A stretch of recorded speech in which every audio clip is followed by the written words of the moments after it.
Om Swastiastu, Assalamualaikum warahmatullahi wabarakatuh. Shalom, salam sejahtera bagi kita semua. Perkenalkan, nama saya Yan Agus Darmanataswara dengan NIM 2109511107. Saya dari kelas C. Di sini saya akan mempresentasikan hasil kerja saya, yakni pertumbuhan bakteri dan pola pertumbuhan bakteri pada mata kuliah bakteriologi dan mikologi. Baik, pertama-tama saya akan menjelaskan apa itu bakteri. Pengertian bakteri yakni berasal dari bahasa Latin bacterium yang mempunyai arti yaitu kelompok organisme yang tidak memiliki membran inti sel. Bakteri adalah kelompok mikroorganisme bersel satu yang diklasifikasikan pada tingkat domain. Bersama dengan domain Archaea, bakteri digolongkan sebagai prokariota. Sel bakteri memiliki bentuk tertentu, misalnya menyerupai bola, batang, atau spiral yang biasanya berukuran beberapa mikrometer. Baik, saya akan menunjukkan pada bentuk bakteri.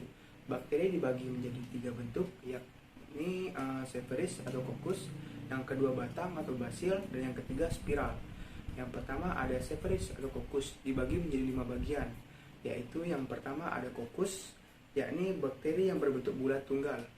Yang kedua monokokus, yakni bakteri yang berbentuk bulat yang berkelompok 4-4 sehingga bentuknya seperti kubus. Lalu yang ketiga Diplococcus. Diplococcus itu bakteri yang berbentuk bulat bergandengan 2-2, misalnya Diplococcus pneumoniae. Dan yang keempat ada Streptococcus. Streptococcus yaitu bakteri berbentuk bulat yang berkelompok memanjang membentuk rantai. Yang terakhir Staphylococcus, yaitu bakteri berbentuk bulat yang berkoloni membentuk sekelompok sel tidak teratur, bentuknya mirip sekumpulan anggur. Lalu yang kedua ada batang atau basil, dibagi menjadi 3 bagian.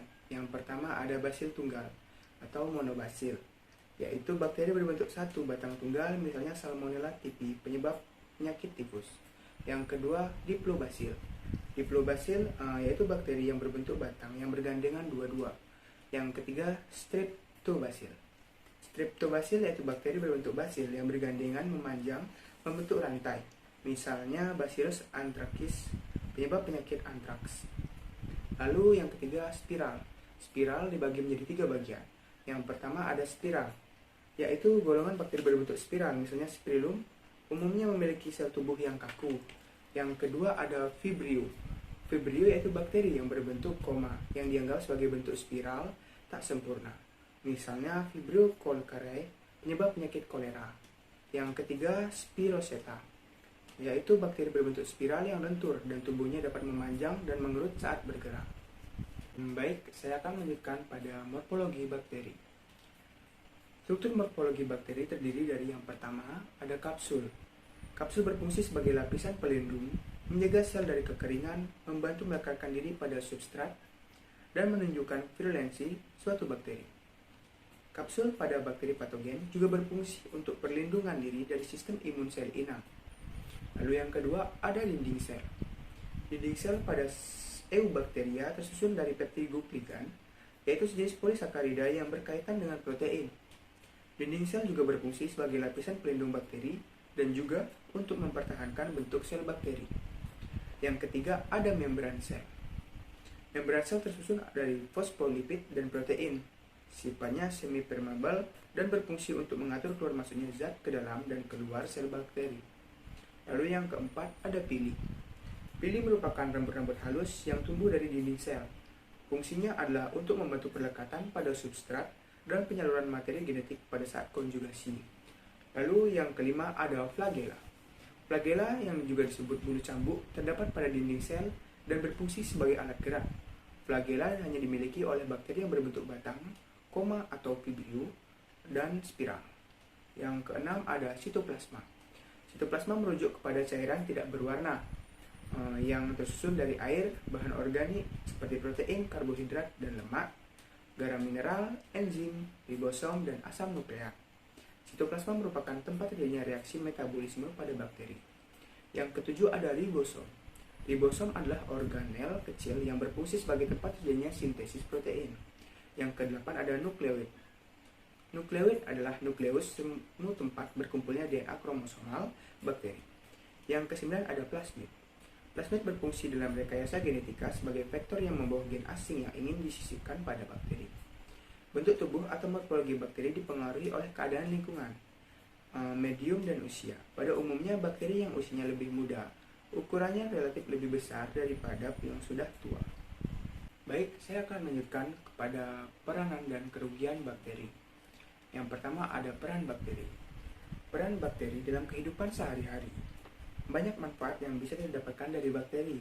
Yang pertama, bakteri berperan dalam proses pembuatan antibiotik, seperti bakteri Bacillus brevis yang menghasilkan antibiotik. Lalu, bakteri juga berperan dalam proses pembuatan olahan makanan, seperti yogurt, nata de coco, dan keju. Proses fermentasi yogurt menggunakan dua jenis bakteri, yaitu Streptococcus thermophilus yang berperan dalam pembentukan cita rasa yogurt, dan Lactobacillus bulgaricus yang berperan dalam pembentukan aroma. Bakteri yang berperan pada proses pembuatan nata de coco ialah bakteri Axobacter silinum. Sedangkan bakteri yang berperan dalam proses pembuatan keju ialah Lactobacillus bulgaricus. Yang kedua, bakteri juga memiliki peranan negatif, yakni yang pertama, bakteri dapat menyebabkan penyakit seperti diare yang disebabkan bakteri Escherichia coli, dan penyakit TBC yang menyerang paru-paru yang disebabkan bakteri Mycobacterium tuberculosis. Pada hewan, bakteri Bacillus anthracis menyebabkan penyakit sapi gila. Pada tanaman, bakteri Xanthomonas oryzae menyebabkan penyakit kresek. Pada padi, dan bakteri Ralstonia salonacarium yang menyebabkan layu pada tanaman tomat. Lalu ada pembelahan biner. Pembelahan biner adalah proses reproduksi aseksual yang digunakan oleh bakteri, di mana dalam proses reproduksi ini melibatkan pembelahan organisme bersel satu menjadi dua sel individu baru yang masing-masing memiliki nukleus. Tahapan pembelahan biner. Yang pertama ada replikasi DNA.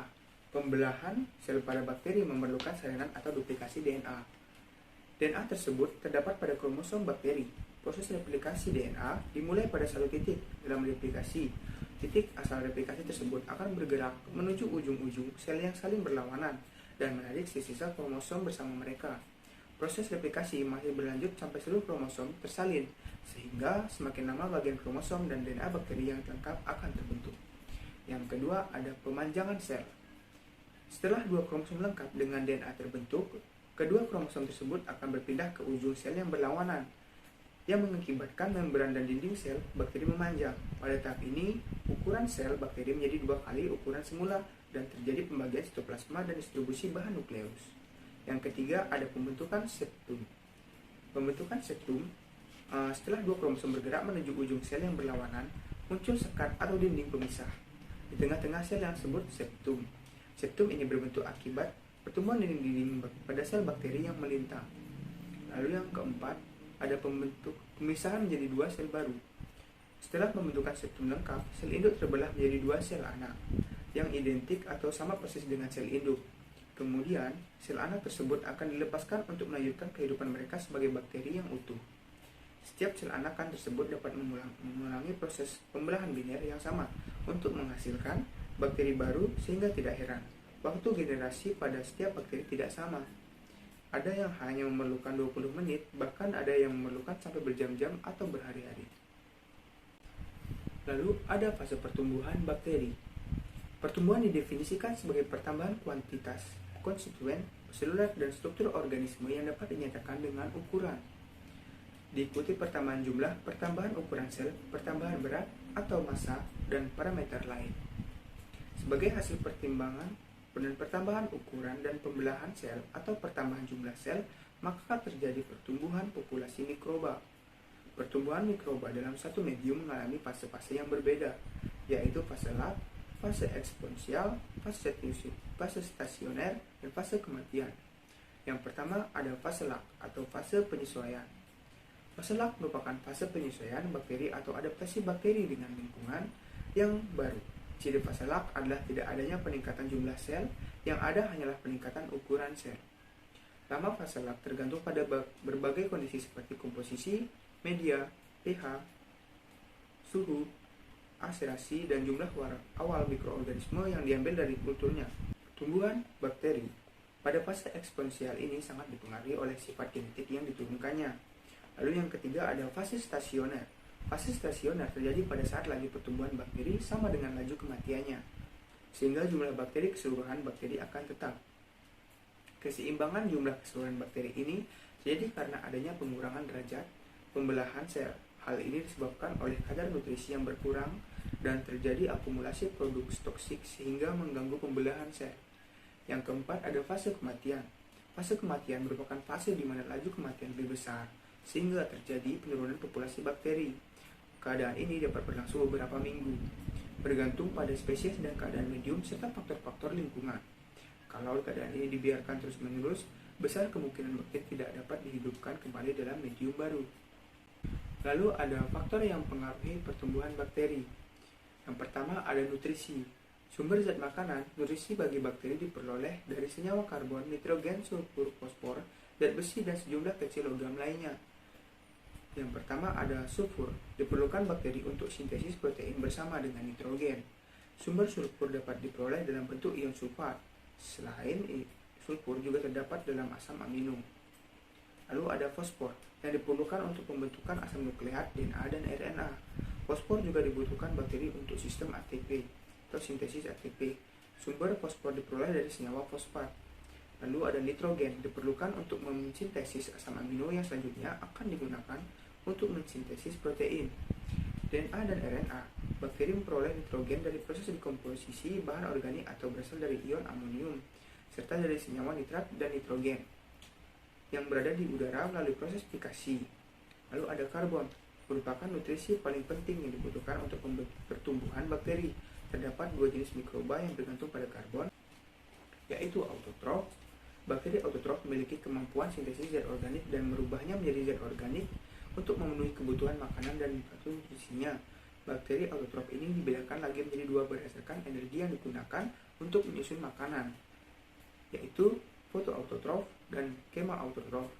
Fotoautotrof yaitu kelompok bakteri autotrof yang memanfaatkan cahaya matahari sebagai energi penyusun makanan dan nutrisinya. Kemoautotrof yaitu bakteri kelompok autotrof yang memanfaatkan reaksi kimia untuk menyusun zat organik yang dijadikan makanan atau nutrisinya. Lalu ada heterotrof. Bakteri heterotrof memenuhi kebutuhan nutrisinya dengan bergantung pada zat organik yang ada di lingkungannya. Bakteri heterotrof dibagi lagi menjadi dua kelompok lagi, yaitu kelompok parasit dan kelompok sporofit. Kelompok parasit merupakan kelompok bakteri heterotrof yang kebutuhan nutrisi atau makanannya bergantung pada organisme lain. Kelompok saprofit yaitu kelompok bakteri heterotrof yang memenuhi kebutuhan nutrisinya dari sisi zat organik organisme lain. Pada kelompok saprofit ini biasanya memiliki kemampuan merubah zat organik menjadi zat anorganik, kebalikan dari bakteri autotrof. Lalu faktor yang mempengaruhi pertumbuhan bakteri yang kedua ada air. Air yang berada di dalam media diperlukan sel-sel untuk membantu nutrien dengan bobot molekul rendah melintasi membran sel atau sebagai pelarut dan alat pengangkut dalam metabolisme. Lalu yang ketiga ada oksigen. Kebutuhan oksigen pada bakteri mencerminkan bakteri dan mekanisme yang digunakan untuk memenuhi kebutuhan energinya. Berdasarkan kebutuhan oksigen tersebut, bakteri dapat dipisahkan menjadi 5 kelompok. Yang pertama ada anaerob obligat, yaitu bakteri yang tumbuh hanya dalam keadaan tekanan oksigen sangat rendah dan oksigen bersifat toksik. Yang kedua ada anaerob aerotoleran, yaitu bakteri yang tidak mati dengan adanya oksigen. Yang ketiga ada anaerob fakultatif, yaitu bakteri yang dapat tumbuh baik ada oksigen maupun tanpa adanya oksigen. Lalu ada aerob obligat, yaitu bakteri yang membutuhkan oksigen untuk pertumbuhannya. Lalu ada mikroaerofilik, yaitu bakteri yang tumbuh baik pada tekanan oksigen rendah. Tekanan yang tinggi dapat menghambat pertumbuhannya.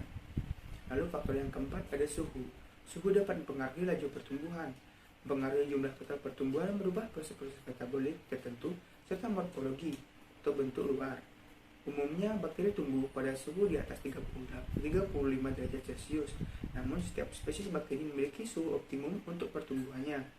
Berdasarkan suhu yang diperlukan untuk tumbuh, bakteri dibagi menjadi 3 golongan sebagai berikut, yaitu psikorofilik, yaitu bakteri yang tumbuh pada suhu antara 0 sampai 30 derajat Celcius dengan suhu optimum 25 derajat Celcius. Yang kedua ada mesofilik, yaitu bakteri yang tumbuh pada suhu antara 20 hingga 60 derajat Celcius dengan suhu optimum 25 hingga 40 derajat Celcius.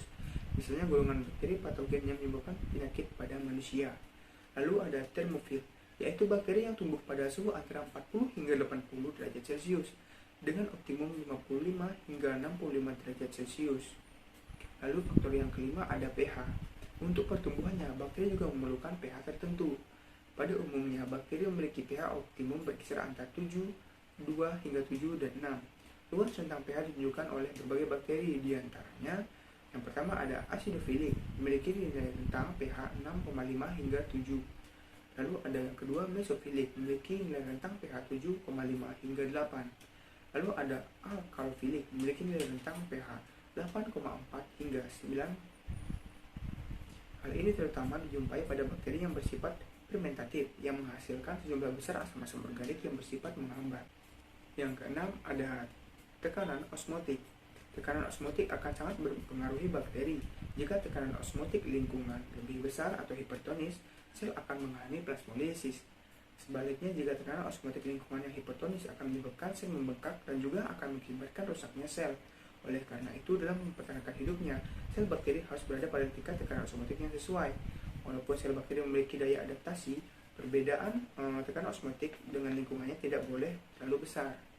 Lalu yang faktor ketujuh ada kelembapan.